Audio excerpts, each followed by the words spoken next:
யாராவது என்ன சாப்பிட்டியான்னு கேட்கறதுக்கு கூட ஆள் இல்ல. எப்படி இருப்பாங்க? எல்லாரையும் பிரிச்சு விட்டதே அவங்க தானே. நீங்க 1000 தான் சொல்லுங்க, நாம எல்லாருமே அன்புக்கு அடிமையானவர்கள் தான்.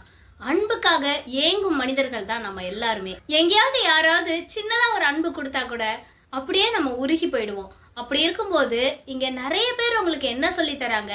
அப்படியே மறைமுகமா வாழைப்பழத்துல ஊசி ஏத்துற மாதிரி உங்களை மதிக்காதவங்கள நீ தூக்கி எறி, விரட்டி விடு, உன்னை சுத்தி இருக்கிறவங்க உன்னை இப்படித்தான் பாக்குறாங்க, அதனால உங்ககிட்ட இப்படி பேசுறாங்க, இத மாதிரி எல்லாம் பண்றாங்க, அந்த மாதிரி நெகட்டிவான மனிதர்களை பத்தி உங்ககிட்ட சொல்லிக்கிட்டே இருக்காங்க. அப்படிப்பட்ட மனிதர்கள் இல்லவே இல்லையானா இருக்காங்க தான்.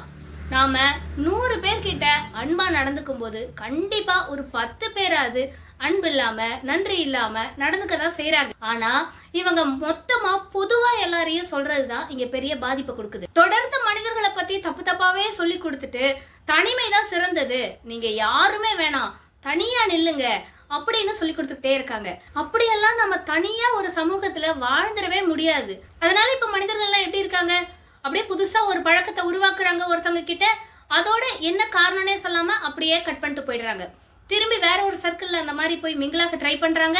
அங்கேயும் ஏதாவது ஒரு பிரச்சனை, அது ரொம்ப பெரிய பிரச்சனை எல்லாம் இல்ல, சும்மா சின்ன சின்ன விஷயங்கள் தான் நடந்திருக்கும். அதை இவங்க ரொம்ப மனதளவுல பெருசா எடுத்துக்கிறாங்க. அப்படி பெருசா எடுத்துக்கிட்டு இனி இந்த கூட்டமே நமக்கு வேணாம், நமக்கு இந்த மக்களே வேணாம் அப்படின்னு ஒரு இடத்துல இருந்தும் அப்படியே தங்களை பிரிச்சுக்கிட்டே இருக்காங்க. இந்த மாதிரி தொடர்ந்து கூட்டத்தில இருந்து பிரிஞ்சு பிரிஞ்சு பிரிஞ்சு கடைசியா தனிமையில வாடும்போது அவங்க ரொம்ப டிப்ரெஷனுக்கு ஆளாகிறாங்க. அந்த சமயம் எப்படி தெரியுமா அவங்க கருத்துக்கள்லாம் இருக்கும்? யாராவது என்ன சாப்பிட்டியான்னு கேட்கறதுக்கு கூட ஆள் இல்ல. எப்படி இருப்பாங்க? எல்லாரையும் பிரிச்சு விட்டதே அவங்க தானே. யாராவது என்னோட கைகளை இறுக்கி பிடிச்சு நீ எதுக்கும் அழாத, யாராவது என்கிட்ட சொல்ல மாட்டாங்களா அப்படின்னு நான் விருப்பப்படுறேன் அப்படிம்பாங்க. எந்த மனிதர்களையும் கிட்ட நெருங்கவே விடல அப்படிங்கும் போது எப்படி அந்த ஆறுதல் வார்த்தைகள்லாம் வந்து உங்களுக்கு விழும்? நம்ம 10 பேர் கூட சேர்ந்து இருக்கும்போது சின்ன சின்ன விரிசல்களும் சின்ன சின்ன மனஸ்தாபங்களும் வரதான் செய்யும். அதை நாம எந்த அளவுக்கு மனசுல பெருசா நினைக்கிறோம் அப்படின்றதுதான் இருக்கு. அதை இல்லாம இந்த பிரச்சனைய ஒரு சைட்ல இருக்கிறவங்க மட்டும் தான் ரொம்ப பெருசா நினைச்சிருப்பாங்க. இன்னொரு சைட்ல இருக்கவங்க இன்டென்ஷனே பெருசா இருக்காது, சும்மா அது ஏதோ யதார்த்தமா நடந்திருக்கும்.